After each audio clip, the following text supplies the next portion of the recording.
नमस्कार मित्रों, स्वागत है आपका मेरे इस YouTube चैनल मोहित यादव एजुकेशन पे। इस चैनल पर मैं आपको मैकेनिकल इंजीनियरिंग संबंधित सवालों को सॉल्व कराता हूं।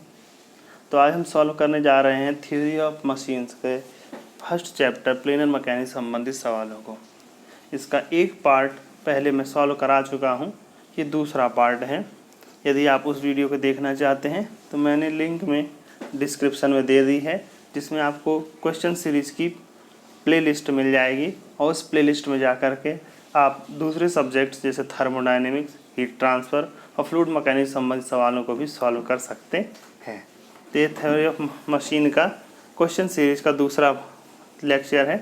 ठीक, इसका नंबर है QS20 है, मतलब ये 20वीं क्वेश्चन सीरीज है। तो शुरुआत करते हैं। यदि अभी तक आपने मेरे चैनल को सब्सक्राइब नहीं किया है तो सब्सक्राइब कर लें और बेल आइकन भी प्रेस कर दें ताकि आपको सारे नोटिफिकेशन समय पर मिल जाए। यदि आप हमारा टेलीग्राम चैनल ज्वाइन करना चाहते हैं तो उसका लिंक भी मैंने डिस्क्रिप्शन में दे रखा है, वहाँ से आप हमारा चैनल ज्वाइन कर सकते हैं। इसके अलावा फ्लूइड मैकेनिक्स अगर आप पढ़ना चाहते हैं तो उसके लेक्चर्स की भी मैंने लिंक में डिस्क्रिप्शन में दे रखा है, तो वहाँ से आप फ्लूइड मैकेनिक्स विस्तार से पढ़ सकते हैं। तो शुरुआत करते हैं आज का क्वेश्चन।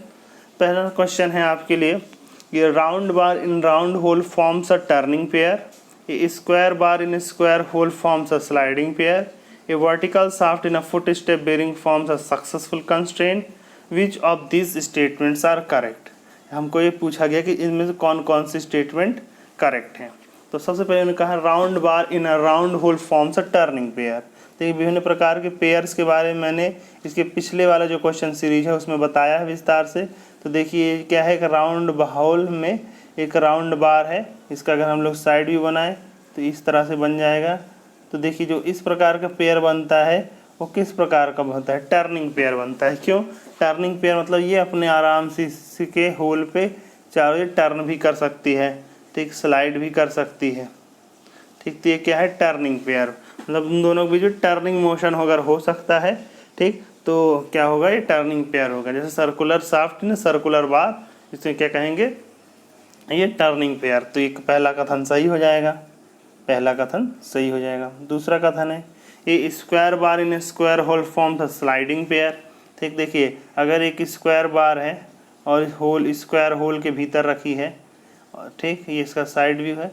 अगर हम लोग इसका फ्रंट व्यू देखें तो square bar in square hole में रखी हुई है, ठीक, तो इसमें क्या है, ये सिर्फ इस तरह से आगे पीछे स्लाइड कर सकता है। तो इस प्रकार जब स्लाइडिंग हो सकती है तो इसे हम क्या कहेंगे, स्लाइडिंग पेयर है। तो दूसरा कथन भी आपका सही हो गया। ठीक, अब तीसरा कथन ले लेते हैं। तीसरा कथन है a vertical shaft in a footstep bearing form the successful constraint. Successful constraint हम कब कहते हैं, सक्सेसफुल कंस्ट्रेंट हम तब कहते हैं जब जो डिवाइस है उसकी वो क्या है, वो पूरी तरह से कंस्ट्रेंट नहीं है। मतलब कंस्ट्रेंट होने का मतलब ये है कि उसका डिग्री ऑफ फ्रीडम एक होना चाहिए, मतलब उसमें मोशन सिर्फ और सिर्फ एक डायरेक्शन में होना चाहिए। ठीक, तो उसे हम क्या कहेंगे, कंप्लीटली कंस्ट्रेंट कहेंगे। और यदि मोशन जो रिलेटिव मोशन एक से अधिक डायरेक्शन में हो रहा है तो उसे हम क्या कहेंगे, इनकम्प्लीटली कंस्ट्रेंट कहेंगे।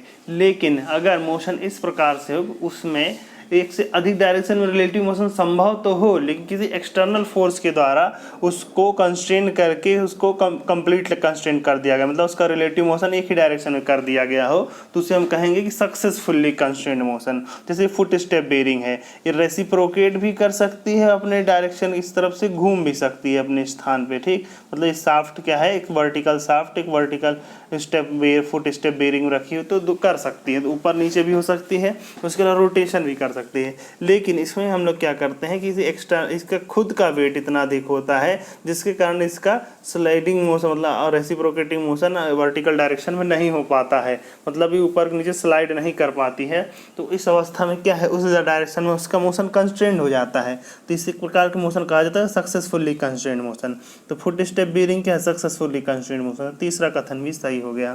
तो जब पहला कथन सही है, दूसरा कथन भी सही है, तीसरा कथन भी सही है, तो इसका आंसर हो जाएगा D.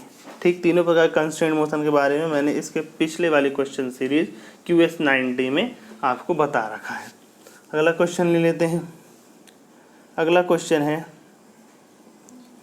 Which of the following parts of device are and their functions are correctly match. नीचे डिवाइस दिए हुए हैं, उनके फंक्शन दिए हुए हैं, हमको उसको मैच करना है। तो सबसे पहला दिया हुआ है fly wheel for storing kinetic energy. देखिए फ्लाई व्हील क्या होता है, फ्लाई व्हील जब किसी हर प्रत्येक साइकिल में क्या होता है, जैसे मान लीजिए अगर हम टर्निंग मोमेंट डायग्राम बनाते हैं तो ठीक, तो सक्शन स्ट्रोक होता है उसमें एनर्जी कंज्यूम होती है, ठीक। फिर जो कंप्रेशन होता है उसमें भी एनर्जी स्टोर होती है, लेकिन जब एक्सपेंशन होता है तो हमको एनर्जी प्राप्त होती है और साथ ही एग्जॉस्ट में फिर एनर्जी कंज्यूम होती है। तो इस प्रकार से अगर हमको क्या प्राप्त होता है, टर्निंग मोमेंट डायग्राम प्राप्त होता है। तो यहाँ पर हमको एनर्जी अधिक मात्रा में प्राप्त हो, जबकि इधर पे एनर्जी कंजप्शन हो रहा है। तो फ्लाई व्हील का काम क्या होता है, फ्लाई व्हील का काम होता है कि जिस जगह पे एनर्जी प्राप्त हो रही है उस समय एनर्जी को स्टोर कर लेना, और जिस समय एनर्जी की आवश्यकता है उस समय एनर्जी को सप्लाई करना। तो एनर्जी की फ्लक्चुएशन को वो क्या करता है, एनर्जी के फ्लक्चुएशन को समाप्त करता है। द फ्लक्चुएशन ऑफ एनर्जी समाप्त करता है, जिसके कारण स्पीड का फ्लक्चुएशन भी समाप्त हो जाता है, ठीक। तो इस प्रकार से वर्क करता है। ओके फ्रेंड्स, तो एनर्जी फ्लक्चुएशन, तो इसका मतलब क्या है, ये काइनेटिक एनर्जी को एब्जॉर्व कर लेता है फिर उसी को रिलीज करता रहता है। तो जो साइकिल होता है वो स्मूथ हो जाता है, ठीक। तो पहला क्या हो गया, पहला क्वेश्चन सही है, क्योंकि उसका जो फ्लाई व्हील का वर्किंग क्या है, फॉर स्टोरिंग काइनेटिक एनर्जी, हाँ इस कथन सही है। दूसरा ले लेते हैं, governor for controlling speed. Governor जो होते हैं उसका प्रयोग स्पीड को कंट्रोल करना होता है, ठीक। कई प्रकार के गवर्नर होते हैं, जैसे हिट एंड मिस गवर्निंग, ठीक, क्वालिटिव गवर्निंग, क्वांटिटेटिव गवर्निंग, ठीक। तो इस प्रकार की गवर्निंग कई प्रकार के होते हैं।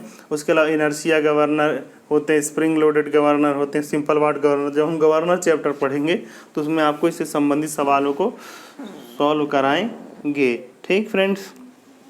तो देखिए गवर्नर काम क्या है, फॉर कंट्रोलिंग स्पीड। हाँ, गवर्नर क्या है, अगर कोई डिवाइस किसी स्पीड के बीच में काम कर रहा है तो उसका काम होता है कि वो उसको उसी स्पीड के भीतर रखें।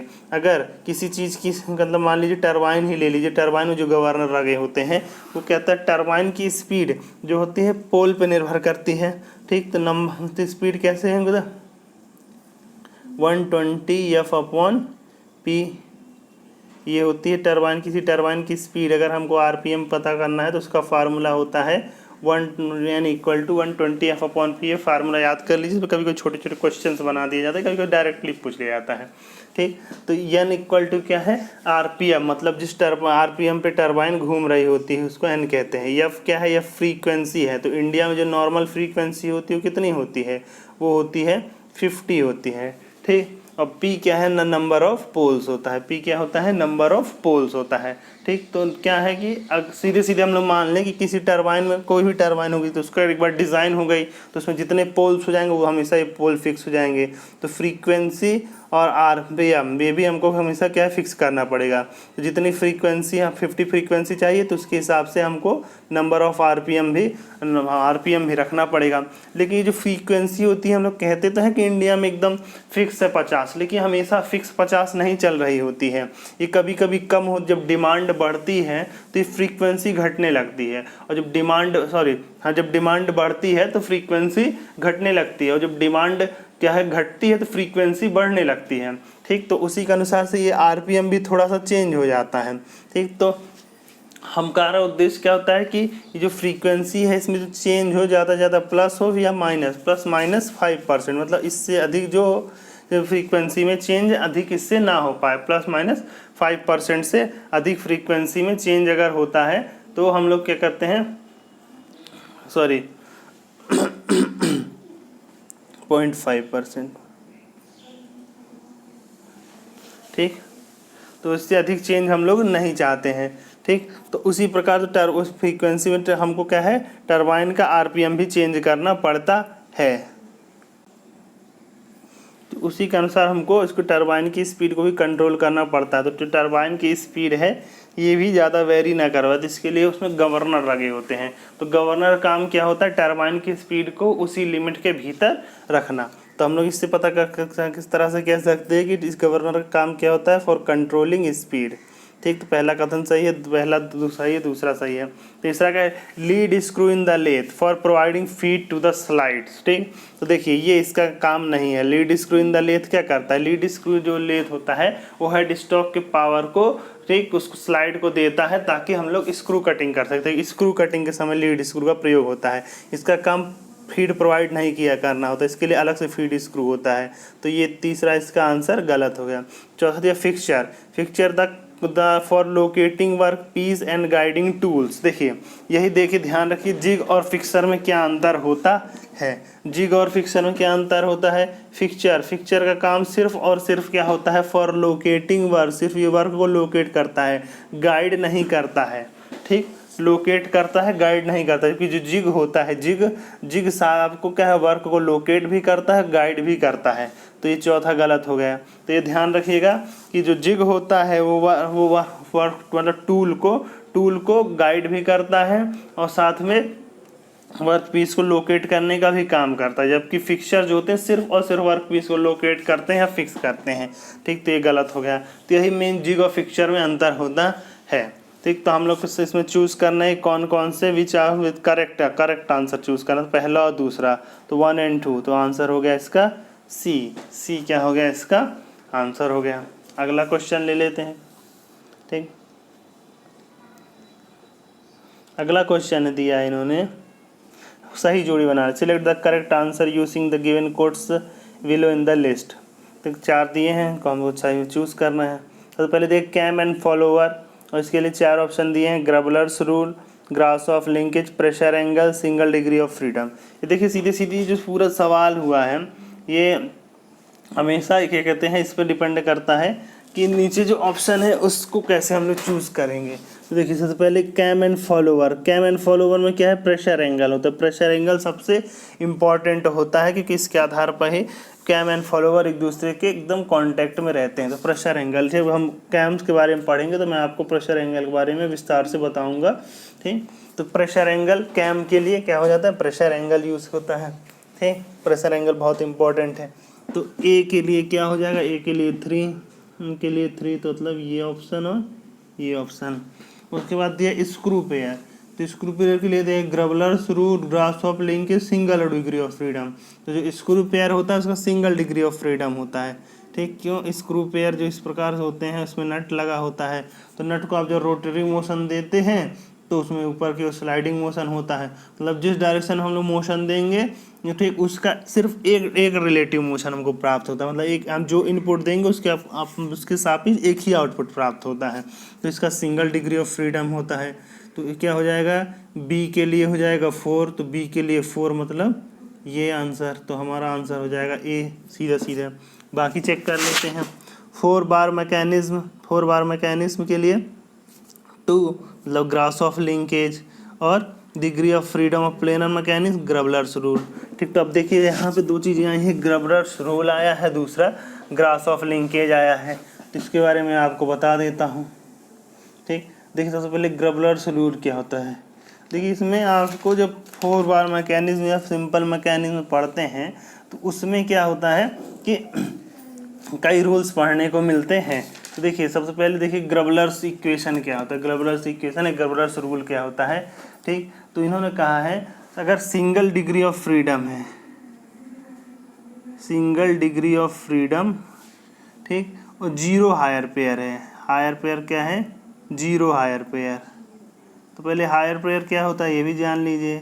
देखिए जब 2 लिंक हैं उनके बीच में, जब 2 लिंकों के बीच में जो संबंध होता है, यदि वो सिर्फ पॉइंट है, या पॉइंट कांटेक्ट है या लाइन कांटेक्ट है, पॉइंट कांटेक्ट या लाइन कांटेक्ट है, तो उसे हम कहते हैं हायर पेयर कहते हैं। किस प्रकार का पेयर कहते हैं, हायर पेयर कहते हैं। मतलब अगर पॉइंट कांटेक्ट है या लाइन कांटेक्ट है तो उसे हम क्या कहेंगे, हायर पेयर कहेंगे। ठीक, और यदि दोनों के बीच, दोनों लिंक के बीच में क्या है, सरफेस कांटेक्ट है, दोनों लिंक के बीच में कैसा है, सरफेस कांटेक्ट है, तो उसे हम क्या कहेंगे, उसे हम कहेंगे लोअर पेयर कहेंगे, लोअर पेयर कहेंगे। ठीक, जितने भी टर्निंग पेयर होते हैं, स्लाइडिंग पेयर होते हैं, रोलिंग पेयर नहीं, turning pair sliding pair, rolling pair नहीं, टर्निंग पेयर स्लाइडिंग पेयर, ये सभी क्या होते हैं, लोअर पेयर होते हैं। स्क्रू पेयर क्या है, लोअर पेयर हो है, क्योंकि उसमें नट और बोल्ट के बीच में जो संबंध होगा, दोनों के बीच में जो कॉन्टैक्ट सरफेस होगा वो सरफेस कॉन्टैक्ट होगा। तो ध्यान रख लीजिए कि स्लाइडिंग पेयर, टर्निंग पेयर,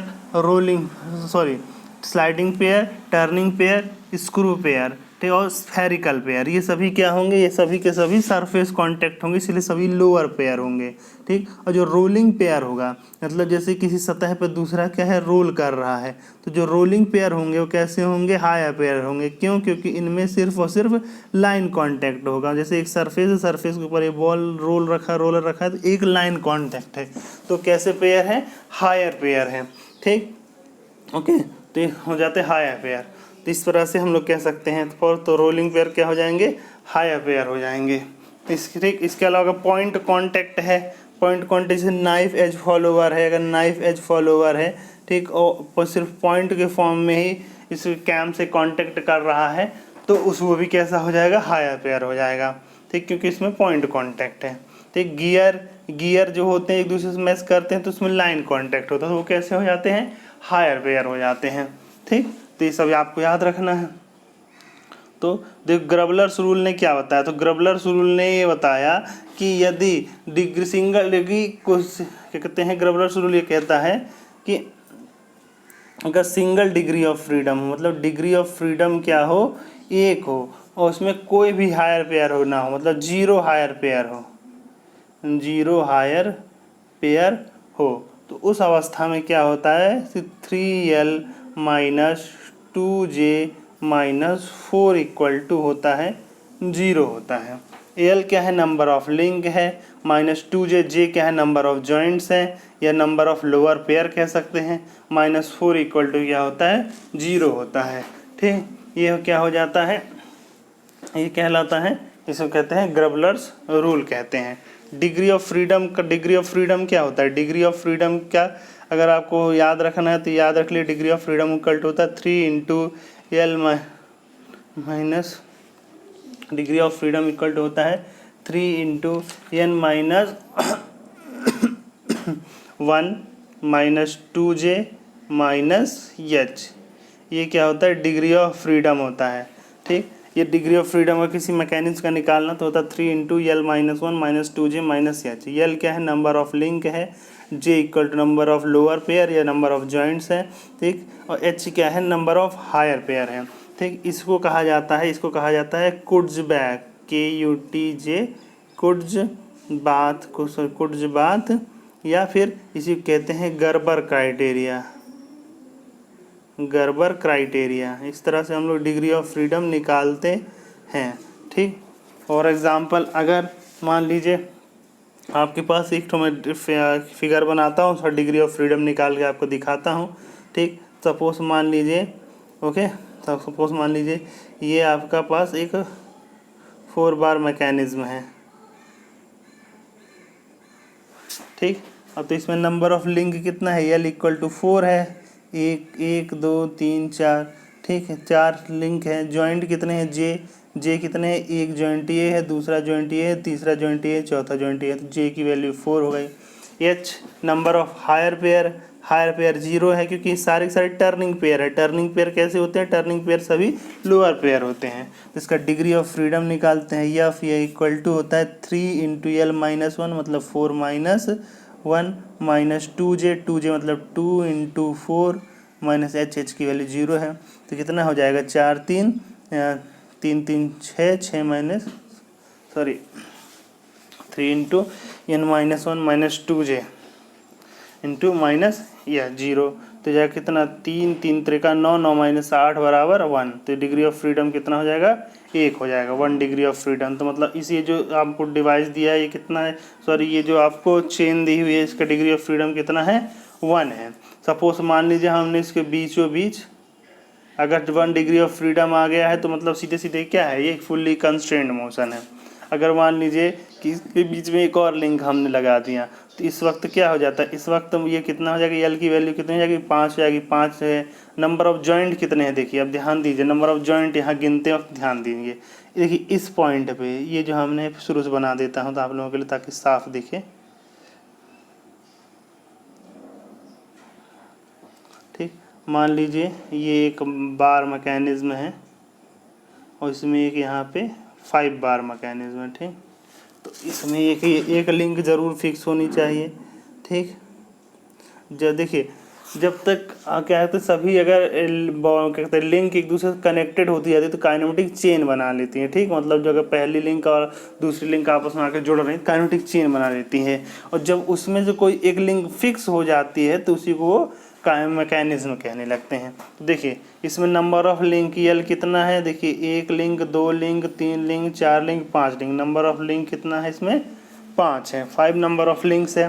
ठीक, इसमें जॉइंट्स कितने हैं, जे देखिए यहाँ आप देखिए यहाँ पे ध्यान दीजिए, यहाँ पे आपको ध्यान देना है। देखिए यहाँ कितने, एक जॉइंट यहाँ दूसरा जॉइंट।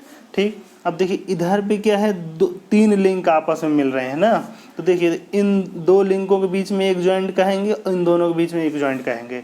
मतलब जिस जगह पे 2 लिंक आपस में मिल रहे हैं जैसे इस जगह पे तो कहाँ जितने जॉइंट है, एक जॉइंट है। लेकिन जिस जगह पे 3 लिंक आपस में मिल रहे हैं तो वहाँ कितने जॉइंट है, 2 जॉइंट है। तो यहाँ पे कितने जॉइंट होंगे, 2 जॉइंट होंगे। 2 जॉइंट यहाँ 2 2 4 5 और 6, टोटल नंबर ऑफ जॉइंट कितने हो जाएंगे, 6 हो जाएंगे। टोटल नंबर ऑफ जॉइंट 6 हो जाएंगे। और हायर पेयर इसमें कितने, हायर पेयर इसमें 0 हैं। ठीक, तो इसका डिग्री ऑफ फ्रीडम निकाल लेंगे। डिग्री ऑफ फ्रीडम तो देखिए हो जाएगा 3 इंटू यल माइनस 1, तो मतलब 5 माइनस 1 माइनस 2j मतलब 2 इंटू 6 माइनस 0। सॉल्व कर दीजिए तो हो जाएगा 4 3 12, 12 में 6 दूनी 12 घटेगा तो आंसर कितना आ जाएगा, 0 आ जाएगा। ठीक, मतलब इसका डिग्री ऑफ फ्रीडम कितना है, 0 है। जब किसी लिंक या किसी मैकेनिज्म का डिग्री ऑफ फ्रीडम 0 आ जाता है तो इसका मतलब होता है कि वो उसमें किसी प्रकार का मोशन नहीं, मतलब फिक्स्ड हो या फ्रेम हो जाएगी, या उसमें क्या कहते हैं रिजिड फ्रेम का काम करेगी। तो देखिए ये क्या है, परफेक्ट, ये पूरा एक रिजिड फ्रेम की तरह काम करेगी। तो इसका डिग्री ऑफ फ्रीडम कितना है, 0 है, तो मतलब कि एक रिजिड फ्रेम का काम करेगा। अगर डिग्री ऑफ फ्रीडम की वैल्यू 1 आती है मतलब वो परफेक्टली कंस्ट्रेंट है, मतलब उसमें एक ही रिलेटिव मोशन संभव है। अगर 1 से अधिक डिग्री ऑफ फ्रीडम आती है, जैसे 2, ठीक, तो इससे पता चलता है कि इसमें इसमें 2, ठीक, तो किससे पता चलता है उसमें 2 डिग्री फ्रीडम, मतलब कंस्ट्रेंट नहीं है, मतलब इनकम्प्लीटली कंस्ट्रेंट, मतलब उसमें 1 से अधिक रिलेटिव मोशन संभव है। ठीक, अगर डिग्री ऑफ फ्रीडम की वैल्यू माइनस में आ जाती है तो ठीक, तो इसमें जैसे -1 आ जाती है, -2, इससे पता चलता है कि उसमें रिडंडेंट लिंक है, उसमें क्या है, रिडंडेंट लिंक है। ठीक, लेकिन जो अभी हमने बताया ये क्या है, गर्बर्स क्राइटेरिया है, GURBER गर्बर्स क्राइटेरिया। तो इसको हमने क्या होता है, degree of freedom equal to क्या होता है, 3 into L minus 1 minus 2j minus H. लेकिन ओके, अगर डिग्री ऑफ फ्रीडम माइनस में आता है तो उसको कहा जाता है सुपर स्ट्रक्चर कहा जाता है। क्या कहा जाता है, अगर डिग्री ऑफ फ्रीडम एफ की वैल्यू लेस देन 1 आती है तो इसको कहा जाता है कि सुपर स्ट्रक्चर है। वो क्या है, सुपर स्ट्रक्चर। ठीक, सुपर, यह ध्यान रख लीजिए, सुपर स्ट्रक्चर की डिग्री ऑफ फ्रीडम क्या होती है, 1 से कम होती है।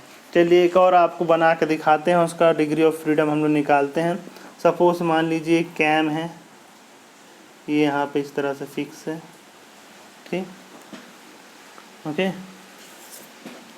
अब यहाँ पे इसका एक फॉलोवर है,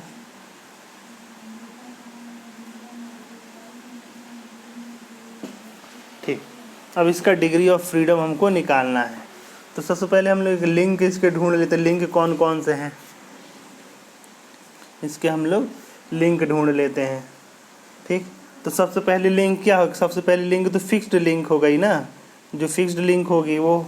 इसके बाद दूसरी लिंक ये है, ठीक, उसका तीसरी लिंक ये आपका फॉलोवर है। दूसरी लिंक क्या है, कैम है, और तीसरी लिंक क्या है, फॉलोवर है। ओके फ्रेंड्स, अब देखिए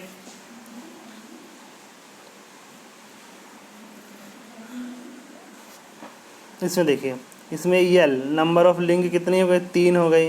अब नंबर ऑफ जॉइंट ढूंढ लेते हैं, नंबर ऑफ जॉइंट कितने हो जाएंगे। ठीक, देखिए सबसे पहले यहाँ पे एक जॉइंट यहाँ पे आपको मिलेगा जिसमें से कैम इससे अटैच्ड है, तो यहाँ पे कैसा टर्निंग पेयर बनेगा, तो एक जॉइंट हो गया।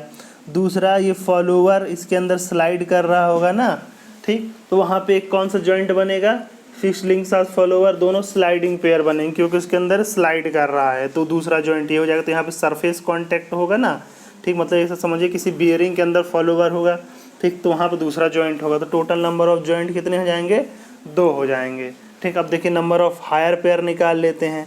देखिए तो इन दोनों लिंक के बीच में मतलब कैम और फॉलोअर बीच में जो है कांटेक्ट कैसा है, इन दोनों के बीच में जो कांटेक्ट है वो सरलाइन कांटेक्ट है। तो नंबर ऑफ हायर पेयर यहाँ कितने हो जाएंगे, 1 हो जाएंगे। तो इसका डिग्री ऑफ फ्रीडम निकाल लेते हैं। डिग्री ऑफ फ्रीडम है 3 into L minus 1, L minus 1 मतलब ये कितना हो जाएगा, L माइनस 1 मतलब 3 माइनस 1 माइनस 2J, 2J मतलब 2 इंटू 4 माइनस H मतलब 1। ओके फ्रेंड्स, तो इसको सॉल्व कर दिए। 3 माइनस 1 2 2 3 6, 6 माइनस ये कितना हो जाएगा, 4 दूनी 8, 8 8 और 1 9 है ना, 8 और 1 9, और यहाँ कितना हो जाएगा 3 माइनस 2 तो 3 दूनी 6। 1 मिनट इसको सॉल्व कर लीजिए, तो आपका हो जाएगा 3 दूनी 6 माइनस 4 माइनस 1, यहाँ 4 नहीं होगा, नंबर ऑफ जॉइंट कितने थे, सॉरी यहाँ नंबर ऑफ, यहाँ 2 हो जाएगा ना, नंबर ऑफ जॉइंट 2 है, 2 नहीं 4 माइनस 1 बराबर 5, 5 में 6 गया, तो इसका डिग्री ऑफ फ्रीडम कितना आ गया, 1। तो इसका डिग्री ऑफ फ्रीडम हम लोगों ने कितना निकाल दिया, 1। तो इस प्रकार से हम लोग इस प्रकार जो है उनके भी डिग्री ऑफ फ्रीडम निकाल सकते हैं।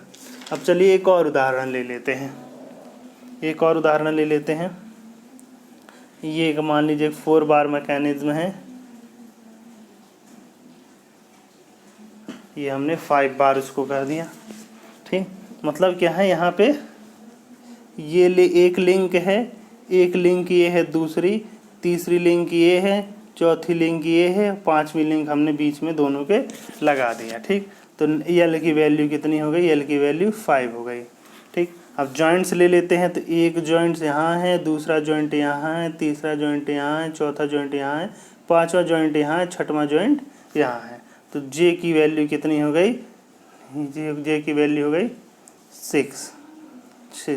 ओके। अब H की value, number of higher pair कितने, हायर पेयर 0 है क्योंकि कहीं सभी जगह पे टर्निंग पेयर से, तो सारे क्या है, लोअर पेयर है। तो डिग्री ऑफ फ्रीडम निकाल लेते हैं।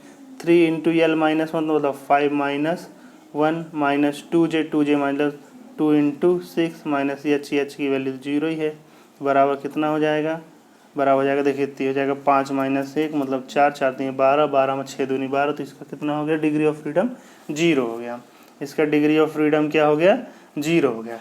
लेकिन अब देखिए, लेकिन वास्तव में अगर हम ध्यान दें तो इसको अगर हम लोग इस एक डायरेक्शन एक इनपुट देंगे तो यहाँ हमको एक सिंगल डायरेक्शन में आउटपुट प्राप्त होगा। मतलब इसका जो है वास्तव में इसका एक्चुअल में जो डिग्री ऑफ फ्रीडम कितना है, तो इसका एक्चुअल में डिग्री ऑफ फ्रीडम 1 है, ठीक। तो जो गर्बर क्राइटेरिया है वो परफेक्ट नहीं है, मतलब हम हमेशा उसको परफेक्ट नहीं होगा, ठीक। तो ऐसी अवस्था में क्या कहा जाता है कि गर्बर क्राइटेरिया मतलब फेल हो जाता है। तो कई जगह पर गर्बर क्राइटेरिया फेल हो जाता है, तो ये ध्यान रखना है। तो जब जिस जगह गर्बर क्राइटेरिया फेल हो जाता है उस जगह पे क्या होती है, एक ना एक रिडंडेंट लिंक होती थी। यहाँ पे एक लिंक क्या है, रिडंडेंट लिंक है।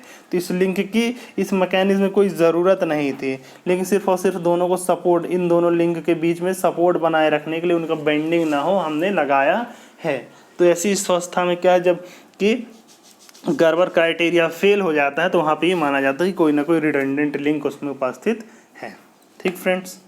अगला क्वेश्चन ले लेते हैं। अगला क्वेश्चन क्या लेते हैं, अब इसी में एक और है, ये ग्रासहॉफ्स लिंक, ग्रासहॉफ्स लिंक यानी ग्रासहॉफ्स लॉ। ग्रासहॉफ्स लॉ बता देते हैं। देखिए जो ग्रासहॉफ्स लॉ जो होता है उसका संबंध होता है, ग्रासहॉफ्स लॉ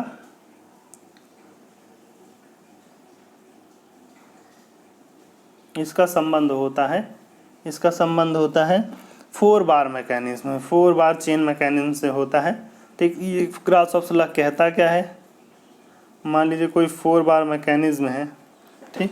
तो इसमें अगर S प्लस L, ठीक, ऑलवेज लेस देन और equal to P plus Q, ठीक, ऑलवेज लेस देन और equal to P plus Q। इसका मतलब क्या है, यस क्या है, यस उस किसी भी लिंक की कि मतलब किसी 4 बार चेन की सबसे छोटी लिंक की लंबाई है। ठीक, मान लीजिए ये यस सबसे छोटी लिंक की लंबाई क्या है, वो क्या कहलाती है, वो कहलाती है यस। ठीक, और यल क्या है, सबसे लंबी लिंक की लंबाई है। तो कहने का मतलब है कि यदि ग्रासहॉफ्स लॉ क्या कहता है, ग्रासहॉफ्स लॉ कहता है कि किसी भी 4 बार चेन में, ठीक, 4 बार चेन का कंस्ट्रेंट मोशन होने के लिए, मतलब 4 बार चेन के लिए क्या होता है, कहीं भी दो मतलब शॉर्टेस्ट और लॉन्गेस्ट लिंक की जो लंबाई है उसका योग हमेशा अन्य दो लिंक P और Q, मान लीजिए शॉर्टेस्ट है, लॉन्गेस्ट है, ये P है और ये Q है, अन्य दो लिंक की लंबाई के योगों से या तो कम होना चाहिए या तो बराबर होना चाहिए। ठीक, मतलब किसी भी 4 बार चेन मैकेनिज्म में अगर हमको कंस्ट्रेंट मोशन चाहिए तो मतलब शॉर्टेस्ट लिंक और लॉन्गेस्ट लिंक उन दोनों का जो योग है वो अन्य दो लिंकों के योग से हमेशा कम होना चाहिए, तभी वो क्या कहते हैं, कंस्ट्रेंट मोशन करेगी। ठीक, अब देखिए इससे फ़ायदा क्या होगा, देखिए उन्होंने बता दिया। अब देखिए अलग अलग स्थिति में अलग अलग प्रकार के हमको मैकेनिज्म प्राप्त होते हैं। अगर हमारे पास कोई 4 बार मैकेनिज्म है, ठीक, इसको मान लीजिए ये P है, ये Q है, ये सबसे शॉर्टेस्ट लिंक है और सबसे लॉन्गेस्ट लिंक है, इसको ये मान लीजिए दिखा, थोड़ा सा वैसा बनाना भी चाहिए।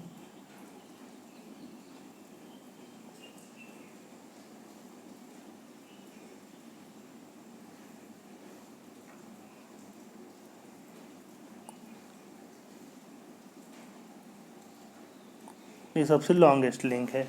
ठीक, तो अगर हम उसी 4 बार मैकेनिज्म है कि सबसे शॉर्टेस्ट लिंक मतलब यस जो सबसे छोटी लिंक है उसको अगर हम लोग फिक्स कर दें, क्या है, बारी बारी मान लीजिए हमने इसको फिक्स कर दिया, तो यदि सबसे छोटी लिंक को हम लोग फिक्स करेंगे तब जो हमको प्राप्त होगा वो डबल क्रैंक मैकेनिज्म प्राप्त होता है। कौन सा पता होता है, double crank mechanism. Double crank mechanism होता है मतलब उसमें उस मैकेनिज्म में 2 क्रैंक होंगे, मतलब कि उसमें 2 लिंक ऐसे होंगे जो अपने मतलब अपने रोटेटिंग पॉइंट से 360 डिग्री पूरा घूम सकेंगे, 360 डिग्री पूरा घूम सकेंगे। ठीक, मतलब ये लिंक भी पूरा घूम सकेगा, ये लिंक भी अपने एक्सिस पे पूरा घूम सकेगा अगर हम शॉर्टेस्ट लिंक को फिक्स करते हैं। ठीक, अब अगर हम लोग शॉर्टेस्ट लिंक ना करके अपोजिट टू शॉर्टेस्ट मतलब जो सबसे छोटी लिंक है उसके एकदम सामने वाली लिंक को फिक्स करते हैं, मतलब अगर हमारे पास ये है इस प्रकार से है, इसमें ये सबसे छोटी लिंक है यस, इसके अपोजिट मतलब इसके अपोजिट क्या है, क्यू है, अगर इसको फिक्स कर देंगे तब जो हमको मैकेनिज्म प्राप्त होता है वो डबल रॉकर मैकेनिज्म प्राप्त होता है। कौन सा मैकेनिज्म प्राप्त होता है, डबल रॉकर मैकेनिज्म। जब हमने सबसे शॉर्टेस्ट को फिक्स किया तब हमको क्या प्राप्त हुआ था, तब हमको डबल क्रैंक मैकेनिज्म प्राप्त हुआ था। अब क्या है, ये डबल रॉकर मैकेनिज्म प्राप्त होगा। कौन सा मैकेनिज्म प्राप्त होगा, double rocker mechanism. Double rocker mechanism का मतलब होता है, रॉकर मतलब क्या होता है, रॉकर मतलब सिर्फ वो अपने स्थान से ऑसिलेट कर सकता है, फुल्ली रोटेट नहीं कर सकता, 360 डिग्री नहीं कर सकता। ठीक, सिर्फ और सिर्फ अपने एंगल अपने पॉइंट पे ऑसिलेट कर सकता है।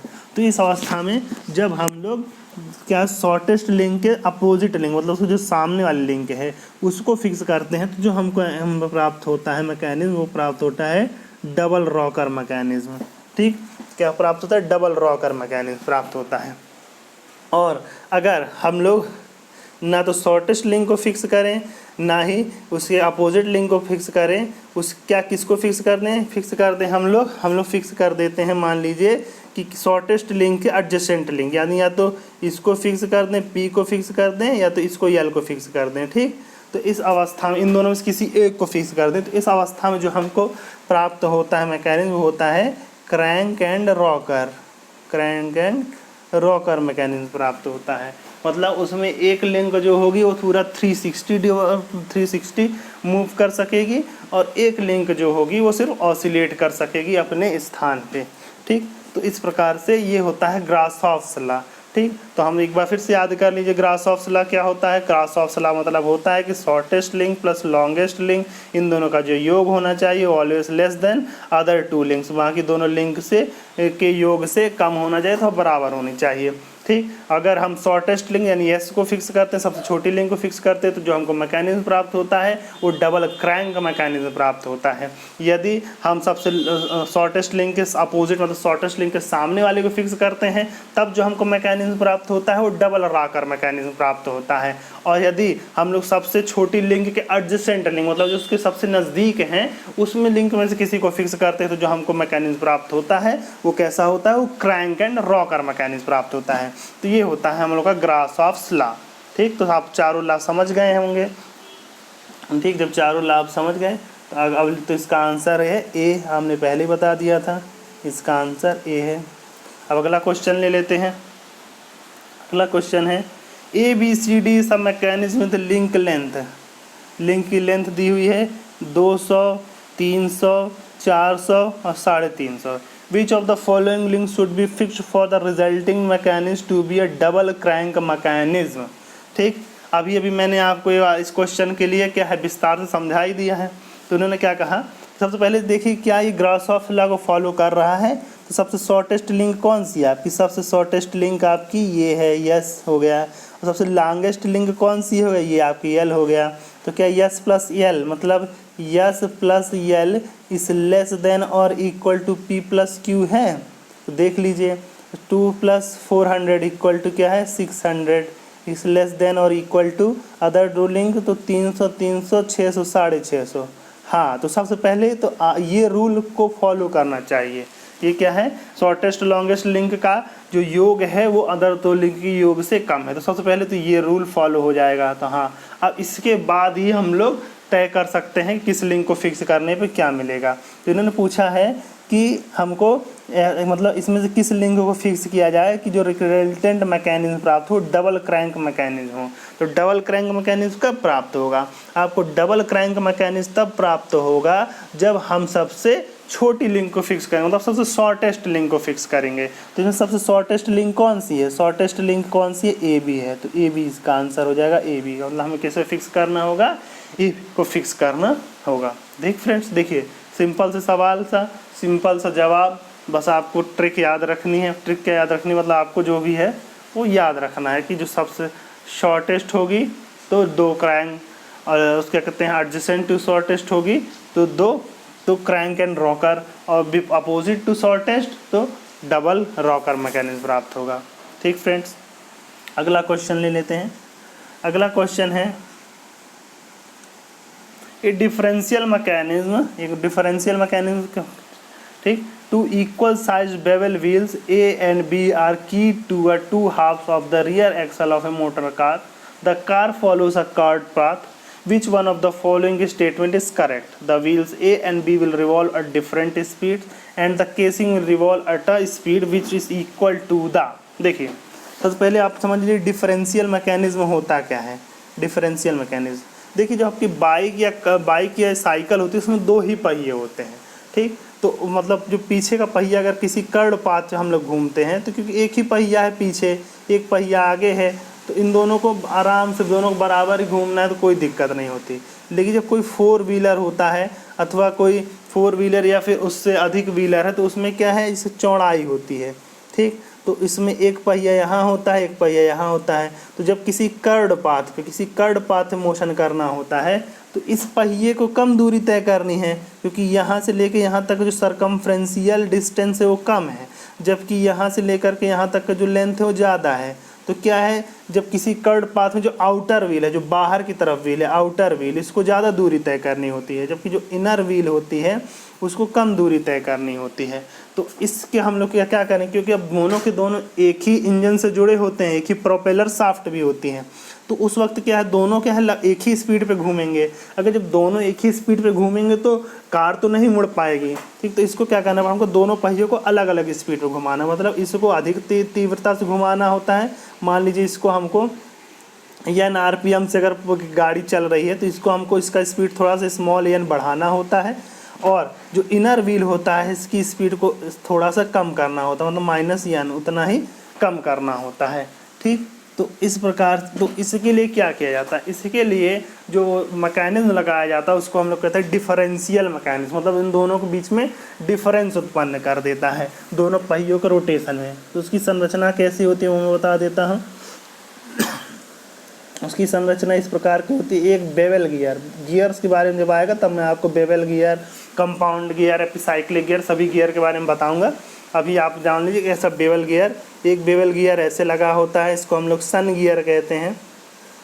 ये प्रोपेलर शाफ्ट से जुड़ा होता है, ठीक। फिर इससे जुड़े होते हैं दो प्लैनेट गियर जुड़े होते हैं, ठीक, प्लैनेट गियर कहते हैं, ठीक, प्लैनेट गियर होते हैं। तो क्या होता है कि जब कि इसमें से कोई एक, ये क्या होता है, ये तो कांस्टेंट स्पीड से घूमता है, ठीक। तो इसमें से अगर जब ये पहिया है, अगर ये इसकी स्पीड प्लस n होती है तो उतनी ही स्पीड अपने आप इसमें माइनस n हो जाती है। इसकी संरचना इस प्रकार से की जाती है। लेकिन इसमें सवाल क्या पूछा है, तो इसको कहते हैं सीधे, कभी कभी एग्जाम में सीधा पूछ लेता है कि टर्निंग पाथ पे कार के पहियों के बीच में स्पीड को कम करने के लिए, ज़्यादा करने के लिए कौन सा मैकेनिज्म होता है, तो उसे डिफरेंशियल गियर मैकेनिज्म कहते हैं।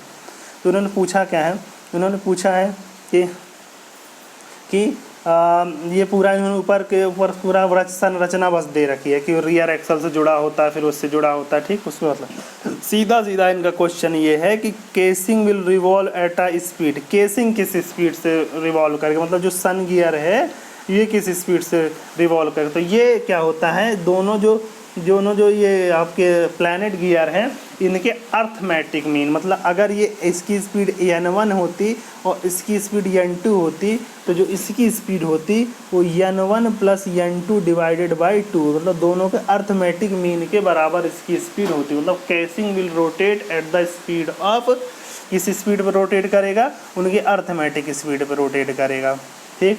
तो difference of the speed A and B, arithmetic mean of speed A and B पे, मतलब इसका ऑप्शन क्या हो जाएगा, इसका ऑप्शन हो जाएगा ऑप्शन बी, ठीक फ्रेंड्स। इसका ऑप्शन क्या हो जाएगा, ऑप्शन बी।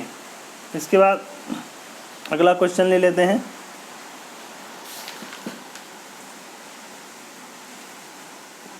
अगला क्वेश्चन है, in a kinematic chain a quaternary joint is equal to. तो सबसे पहले हम आपको बता दें क्वाटर्नरी जॉइंट क्या होता है। क्वाटर्नरी जॉइंट्स बताने से पहले बाकी चीज़ें बता देते हैं। देखिए, जब कोई लिंक इस प्रकार हो कि एक तरफ जॉइंट हो दूसरी तरफ जॉइंट हो तो ये कहलाता है बाइनरी जॉइंट। ये क्या कहलाता है, बाइनरी जॉइंट,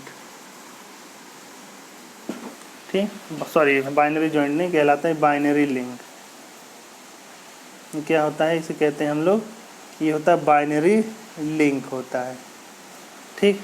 और यदि इस प्रकार से हो, इसमें तीन तरफ से जॉइंट मिल रहा है तो इसको कहते हैं टर्नरी लिंक कहते हैं। क्या कहते हैं, ternary link, ternary TERNARY, ternary link, ठीक। और यदि यही चीज़ जो हो वो आपके चार तरफ से व्यवस्था मिल रही हो, मतलब इसमें जो चार तरफ से जॉइंट किया गया,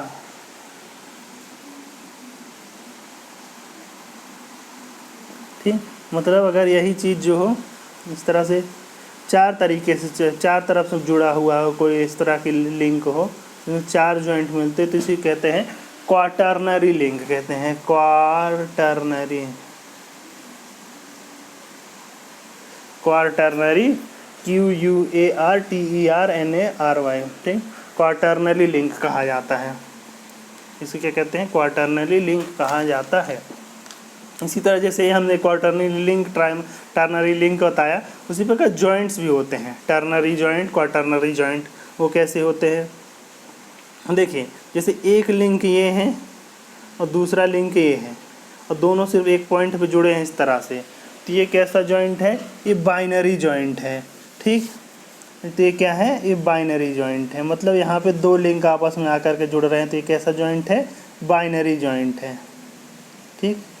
अगर इसी पे आकर के एक और लिंक जुड़ गई होती तो इसी को क्या कहा जाता, इसी को कहा जाता टर्नरी जॉइंट है, ठीक। ये क्या हो जाता है, यही आकर के आपका हो जाता है टर्नरी जॉइंट। क्या कहलाता है, ये टर्नरी जॉइंट होता।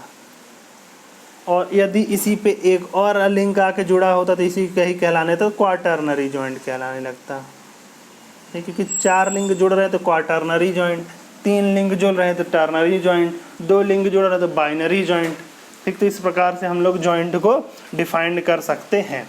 अब देखिए इसमें बता देते हैं आपको, जैसे अगर सिर्फ 2 लिंक आपस जुड़े होते तो बाइनरी जॉइंट, तो उसको हम लोग कितने जॉइंट गिनते हैं? 1 जॉइंट गिनते हैं ना। जब बाइनरी जॉइंट होता है तो इसको कितने जॉइंट गिनते हैं? 1 जॉइंट गिनते हैं। लेकिन अगर यहीं पे 3 लिंक जुड़े तो ये टर्नरी जॉइंट हो जाता। तो ये टर्नरी जॉइंट जो होता है, एक टर्नरी जॉइंट, तो यहाँ पे हम लोग को 2 जॉइंट गिननी पड़ती है, एक इन दोनों के बीच में, एक इन दोनों के बीच में। तो एक टर्नरी जॉइंट बराबर कितना होगा? एक टर्नरी जॉइंट बराबर हो जाता है 2 बाइनरी जॉइंट के।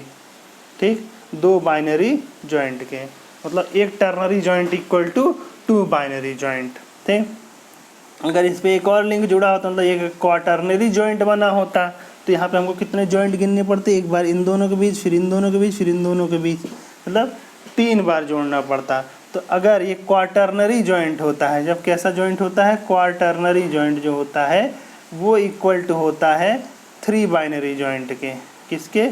3 बाइनरी जॉइंट के वहाँ। ठीक, मतलब अगर 4 लिंक जुड़ रहे हैं किसी जगह पे तो वहाँ 3 जॉइंट होंगे, 2 जुड़ रहे हैं तो 1 जॉइंट होगा। मतलब जितने लिंक उस जगह पे जुड़ रहे हैं किसी पॉइंट पे, उससे एक कम जॉइंट हम लोग वहाँ पर गिनेंगे।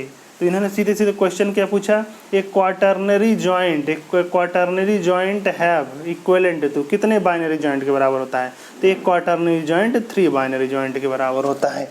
एक क्वाटरनरी जॉइंट कितने के बराबर होता है? 3 बाइनरी जॉइंट के बराबर होता है।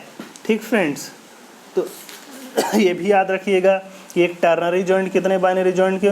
1 बाइनरी जॉइंट बराबर 1 बाइनरी जॉइंट, 2 बाइनरी जॉइंट मतलब एक टर्नरी जॉइंट, 3 टर्नरी जॉइंट मतलब क्या हो जाएगा? 3 बाइनरी जॉइंट कब होंगे? एक क्वाटरनरी जॉइंट के बराबर हो जाएंगे। और 4 बाइनरी जॉइंट है तो वो 5 लिंक्स वहाँ पे एक जगह पे जुड़ रही होती है। ठीक फ्रेंड्स, ओके, अब हम लोग ले लेते हैं इसके। तो अब हम लोग, ये हो गया आपका आज के लिए लास्ट क्वेश्चन आज के चैप्टर के लिए। फिर मिलेंगे आपको साथ नए प्रश्नों के साथ। तब तक बने रहिए, तैयारी करते रहिए। ठीक, जितना जो आप तैयारी करते रहेंगे, जितना अधिक से अधिक क्वेश्चंस को सॉल्व करिए। देखिए जो मैं बता रहा हूँ, ये देखिए हम आपको बहुत ज़्यादा क्वेश्चन सॉल्व नहीं करा सकते क्योंकि उसकी एक समय सीमा है। ठीक, तो मैं इसीलिए आपको ऐसे क्वेश्चन सॉल्व करा रहा हूँ जो सभी क्वेश्चन अलग अलग तरीके के हों।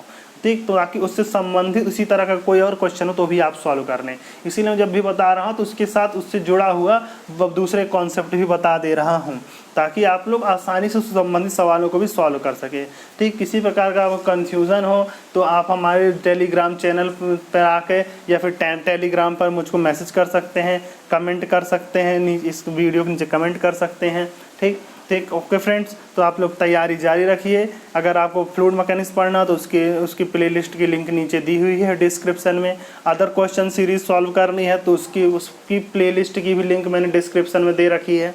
तो आप लोग अपनी तैयारी जारी रखिए, तो सब ठीक, तो आपको शीघ्र सफलता प्राप्त होगी। जितना अधिक क्वेश्चन सॉल्व करेंगे आप लोग उतने ही क्रिस्प होते जाएंगे और उतना ही आज की तैयारी होती जाएगी। लेकिन क्वेश्चन सॉल्व करने से तो पहले आपके पास कॉन्सेप्ट होना चाहिए। ठीक, तो बिना कॉन्सेप्ट के अगर आप क्वेश्चन सॉल्व करेंगे तो आपको सिर्फ क्वेश्चन कठिन लगेगा। ठीक, इसीलिए आपको क्या करना है, आपको अधिक से पहले कॉन्सेप्ट क्लियर कर लीजिए। अगर कोई सी चीज़, ठीक, तो पहले कॉन्सेप्ट क्लियर होना चाहिए, उसके बाद क्वेश्चन सॉल्व करने चाहिए। इसीलिए हर क्वेश्चन के साथ मैं आपको कॉन्सेप्ट भी दे देता हूँ। ठीक, तो इससे संबंधित अधिक सवालों को सॉल्व करिए। ठीक, क्योंकि कोई भी लक्ष्य बड़ा नहीं, हारा वही जो लड़ा नहीं। धन्यवाद।